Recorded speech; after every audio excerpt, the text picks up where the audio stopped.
Donc là on est au marché à touristes. Ici c'est l'endroit où il ne faut pas acheter. Donc si tu viens au Vietnam, tu peux aller visiter le marché, c'est un marché important à Ho Chi Minh, là, je ne sais plus son nom, Stéphanie elle te le redira. Mais surtout, tu n'achètes rien ici parce que les prix ici ne sont pas du tout les prix pratiqués au Vietnam. Mon Dieu, ça pue le pourri là, le durian là, alors ça sent bon, ça pue la mort, ouais.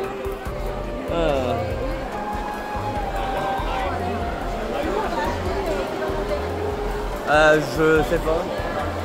Ça pue vraiment. Hein, ça okay. Et ça, ce sont des constructions françaises. Donc là, on est sur des constructions de l'époque de la guerre d'Indochine, pendant la colonisation française.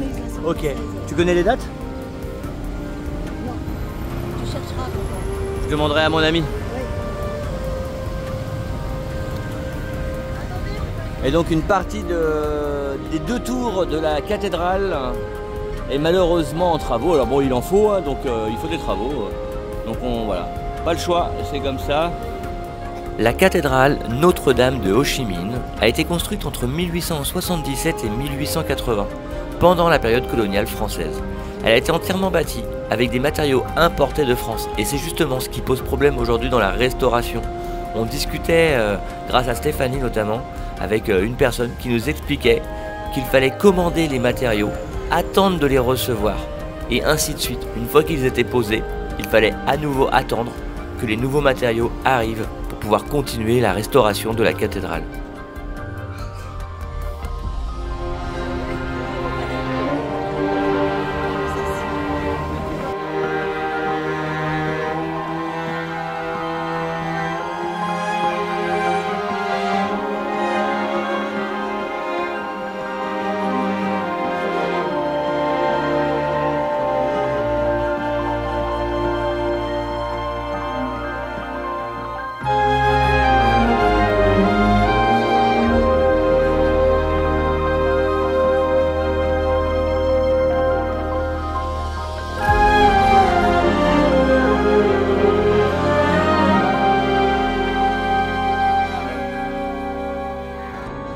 Un canon du XVIIIe siècle trône à l'entrée. À l'intérieur, c'est un vrai voyage dans le passé de la ville. Objets du quotidien, sculptures en bois, vestiges des premières civilisations, on y découvre aussi des images marquantes de la colonisation française qui rappellent à quel point l'histoire d'Ho Chi Minh est riche et mouvementée. Donc là c'est toute la période de la colonisation où on voit justement donc les soldats. On nous montre, je crois, le type de minerai que l'on peut extraire ici au Vietnam, dans les mines, comme on a là. 3000 ans. Là j'ai vu 3000 ans, 3500 ici en haut. Toujours 3500 ici. Donc on y voit des traces d'outillage, de silex, de petites poteries. Et la partie la plus folle qui m'a énormément surpris, comme tu le vois, Ho Chi Minh a changé de nom 11 fois depuis le XVIIe siècle, ce qui traduit d'une histoire très mouvementée, comme tu peux l'imaginer. Ouais, tu vois, il y avait 10 000 habitants en 1698. Nous, on est arrivé quand? Nous, oui, on est arrivé... 1859, c'est là. Donc on est arrivé par ici, il y avait 20 000 habitants. Et pendant la guerre d'Indochine, qui a lieu à partir de là, voilà, il y avait 2 millions quand même d'habitants. Et après, ici, c'est la période avec les Américains, le pays est libéré en 75, et après, c'est... Ouais, tu vois, il y a eu une baisse de la démographie à cause de la pauvreté, j'imagine, qui s'est instaurée quand les autres sont partis. Et après, ça a été la croissance et l'expansion, là, en 20 ans. Mais n'oublie pas aussi... T'imagines, toi? Ces ornements en bois datent des grandes dynasties vietnamiennes entre le 11e et le 19e siècle. On retrouve des dragons, des serpents, des formes que l'on retrouve partout dans le monde, de l'Asie à l'Amérique. Des créatures souvent liées au sacré, à la divination. Certains pensent que ces formes viendraient d'un souvenir ancien, commun à l'humanité, celui des comètes, des phénomènes célestes que les premiers hommes interprétaient comme des signes envoyés par les dieux. C'est un symbole puissant ici. Il représente d'ailleurs le lien entre le ciel et la terre, l'esprit protecteur. Ouais.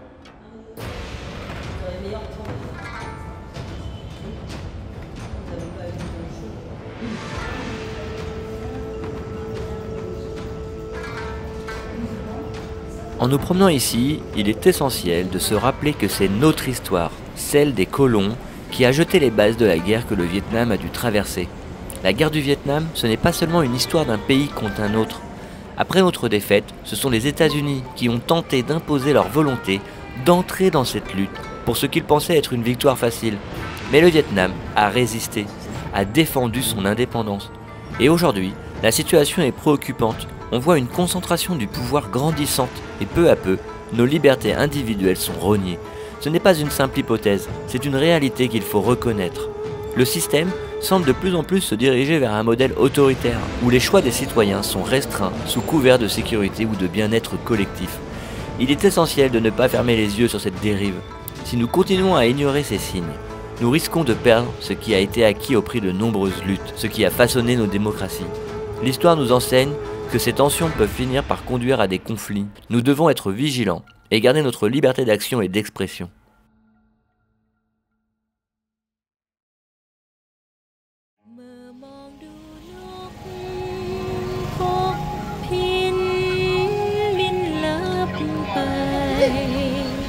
C'est chaud, hein?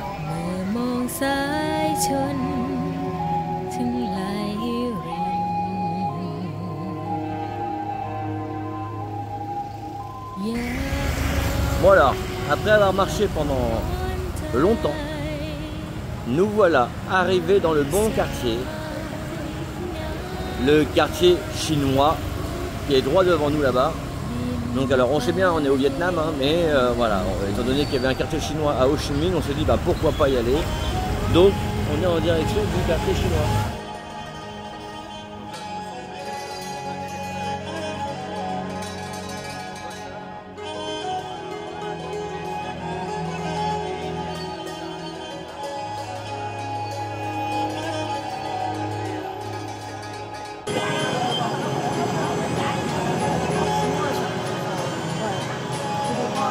Steph, dis-nous, ça s'appelle comment?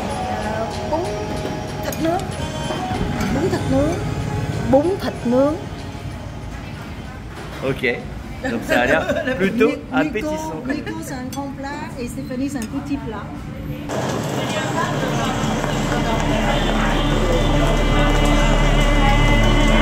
Regarde-moi ça, on est au Vietnam de l'Asie, c'est la mousson. On est venu s'abriter ici sous un petit shop et le monsieur nous a sorti des petits tabourets pour pouvoir s'asseoir. Il est trop gentil. Ah ouais, ils sont gentils.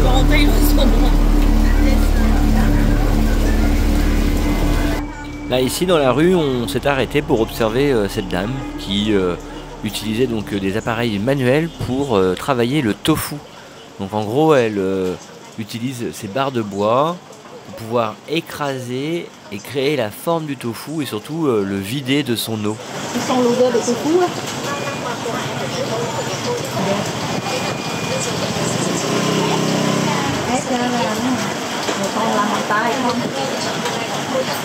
Tout est manuel de lui.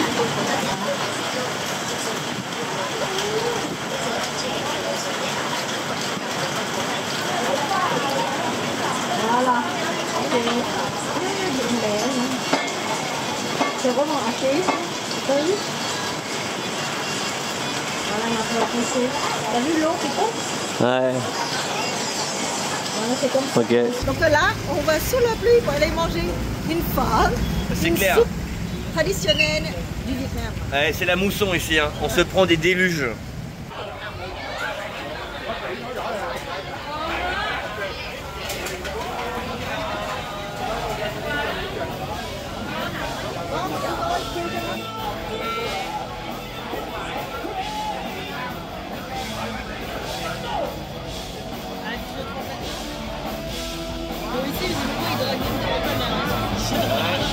Bon Camille, qu'est-ce que ça fait de faire draguer au Vietnam? Ouais, donc là on a les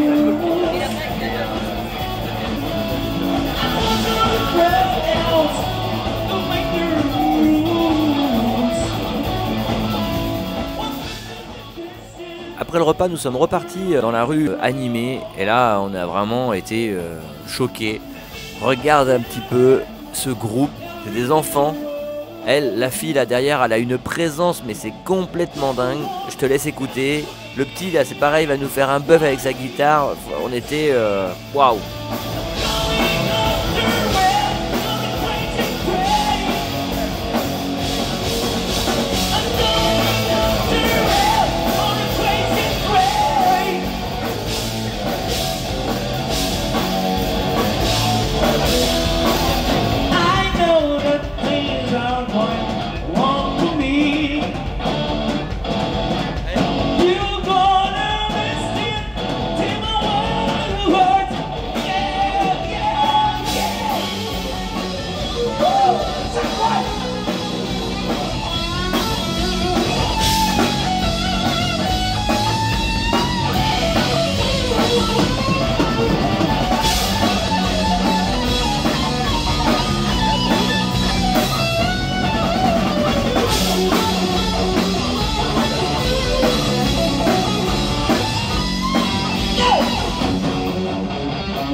Toi aussi t'as kiffé, honnêtement n'hésite pas à mettre un like, un petit commentaire, parce que si la vidéo est vue, bah peut-être qu'il pourrait être vu aussi ces petits jeunes. Franchement chapeau.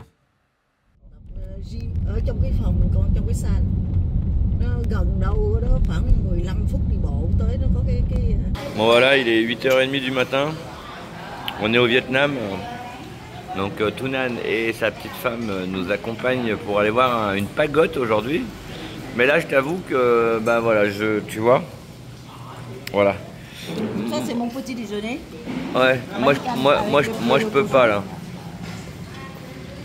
Et Nico, son petit déjeuner. Mais ça n'a pas de goût non plus en fait, donc c'est pas fou. Je t'avoue que pour l'instant, moi, là, j'ai du mal avec la nourriture, j'arrive pas trop à m'y faire. Ce que je mange ici, c'est quand même moins bon que ce que Steph prépare. On a mangé des nems hier soir et vraiment, c'est pas du tout pareil. Et là c'est du sang de bœuf, quoi. De porc. Il est du sang de porc, il est 8h30, quoi. Ah non, ça, même l'odeur me gêne. Non, je peux pas. Donc là, on est où, ma chérie? Comment ça s'appelle? Núi Bà Đen. Núi Bà Đen. C'est-à-dire la montagne Bà Đen. La montagne Baden. Le nom, c'est Et donc, Bà qu'est-ce Đen. qu'il y a sur la montagne? Il y a une pagode. Donc là, c'est... comment elle s'appelle? Bé Hàn. Behan. Bé Hàn, c'est la copine de mon neveu. C'est ça, voilà.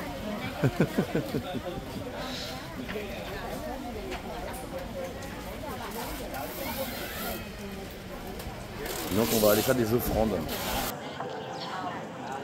Donc pour accéder à la pagode, il va falloir qu'on prenne un téléphérique. Mais on a aussi un très joli parc avec des libellules géantes. Vraiment, c'est mignon comme tout. Là, on dirait une espèce de fourmi volante. Il y a cette espèce de truc aussi, je ne sais pas comment ça s'appelle, mais c'est surprenant à regarder. À la suite de ça, donc, on va se diriger vers le téléphérique. À l'époque, il fallait marcher, il fallait faire l'ascension à pied. C'était une sorte de pèlerinage justement pour les pèlerins. La tradition est la suivante.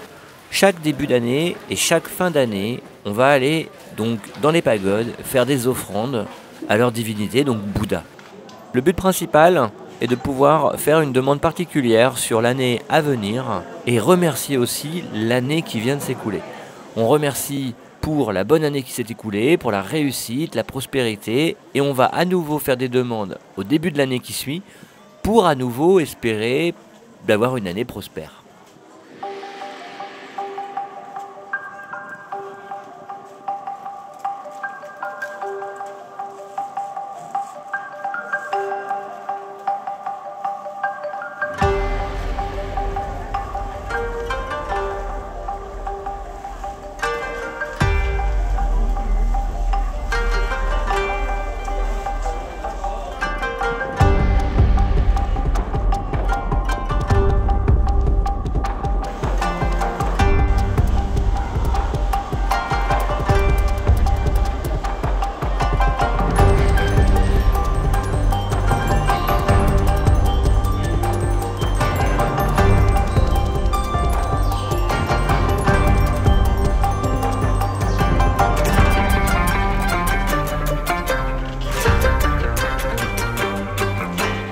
Après les pagodes, on est venu ici avec Tounan et sa compagne, à un endroit qu'ils connaissent, là c'est un petit resto, alors tout le monde nous a repérés forcément.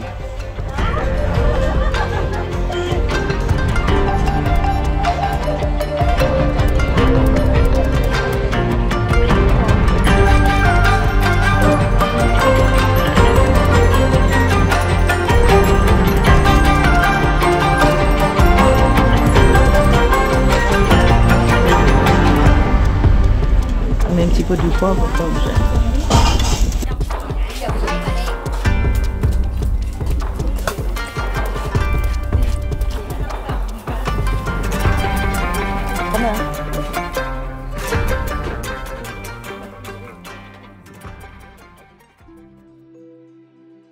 Bon là c'est assez drôle, on est exactement en face de l'endroit où Steph habitait quand elle était petite.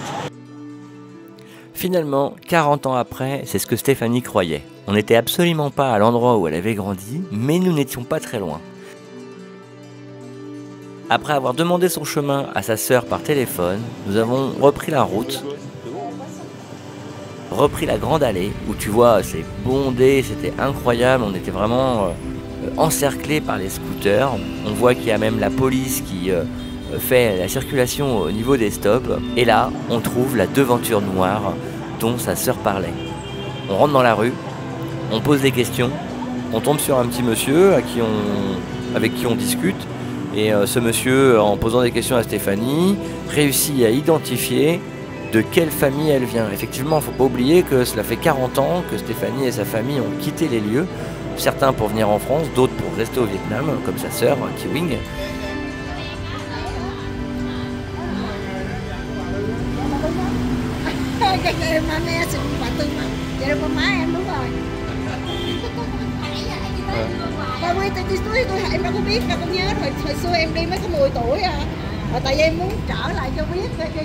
Mais là, le monsieur se rappelle parfaitement de ses parents, se rappelle de ses frères, de ses sœurs, des prénoms qu'ils avaient. Et il se rappelle du prénom de Stéphanie.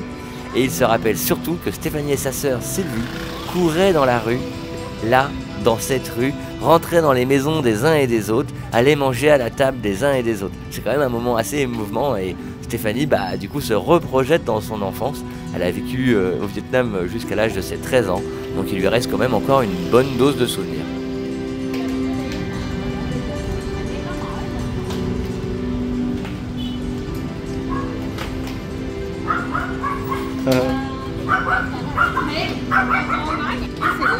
C'est là que tu habitais? Ok.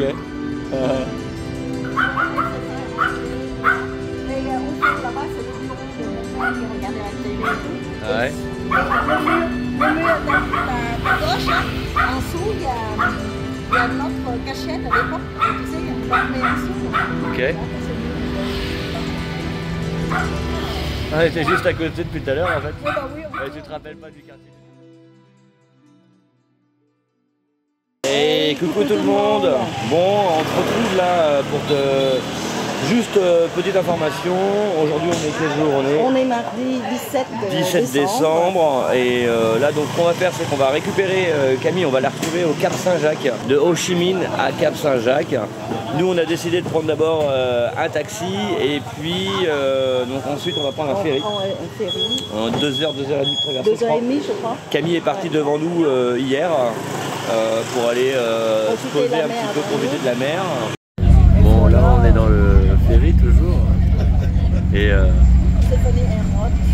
c'est un peu compliqué parce qu'on arrive bientôt là, on arrive à la fin là-bas et ça remue quand même. Donc rien de grave, mais c'est vrai que Stéphanie elle peut vite avoir des nausées, donc là elle est pas très bien. Ah ouais, ouais.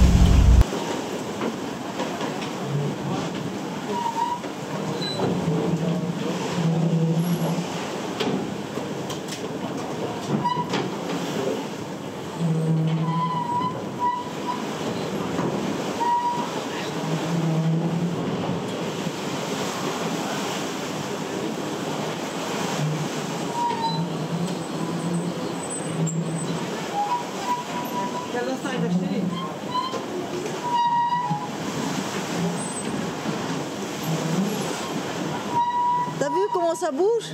Ouais, c'est sportif. Bon, on a trouvé la chambre. Franchement, c'est pas mal à l'intérieur. Mais alors, attention. Ceux qui ont le vertige, comme Stéphanie, ils s'approchent pas du bord. On est au 20e étage. Et là, avec Camille qu'on a retrouvé, on va aller du côté de la côte. On va marcher le long de la côte, voir un petit peu comment que c'est. C'est assez dingue, on voit vraiment tous les moteurs de clim ici. Là. Bon, voilà, c'est assez fou, quoi. Bon, voilà, c'est ici que je vais donc récupérer la petite moto. Elle est juste là, ici, du coup. C'est celle-là, donc Husky 125 classique. Voilà. Ça va être assez rigolo à conduire, ça c'est sûr. Voilà, je suis dans le bus en direction de Mouiner avec ma fille Camille. On va mettre à peu près 5 heures de route. Bon, là tu dois te poser pas mal de questions. Pourquoi on fait ça? Je t'explique. Pour rejoindre Mouiner, on a décidé avec Stéphanie de se séparer le temps d'un trajet. Stéphanie, elle est partie en bus avec Camille dans un de ces bus couchettes qui sont typiques du Vietnam. Confortable, mais un peu roots quand même. Moi de mon côté, j'en ai profité pour louer une moto.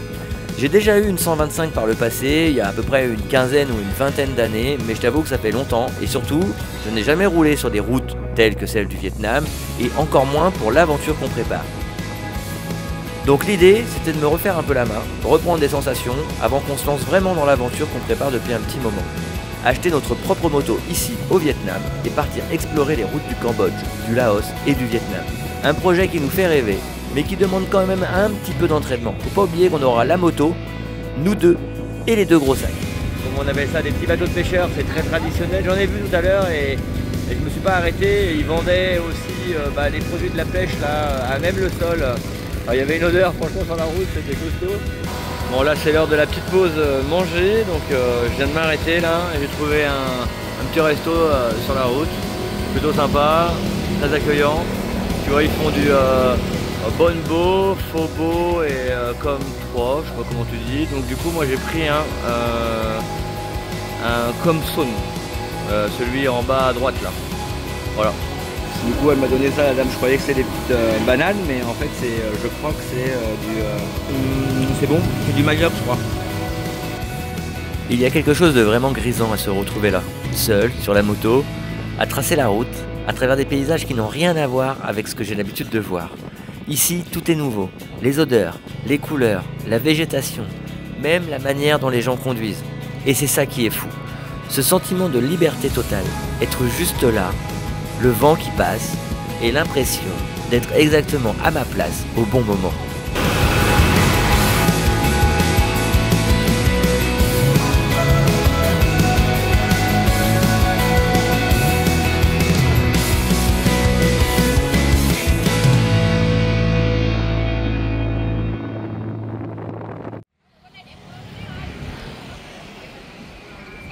Donc là en bas c'est le marché.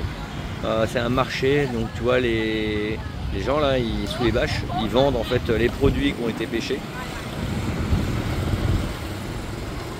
Et on se retrouve avec un magnifique coucher de soleil. Donc là, moi j'attends Stéphanie qui, tu vois, est en train de faire joujou avec ses chaussettes et ses petits pieds. Ensuite, elle va arriver par le bus. Et puis on va finir par aller manger, prendre possession de notre Airbnb qu'on a loué. Et puis on ira faire un petit tour avec la moto le soir, histoire de profiter ensemble à deux. Bon, ce soir donc du coup on a été manger avec Camille. Et puis après avoir ramené Camille, on a été se promener avec Steph. Pour tu vas bien tester un petit peu quand même la moto. C'est maintenant la fin de l'épisode. Et on te dit À la semaine prochaine. bye bye. Bye bye.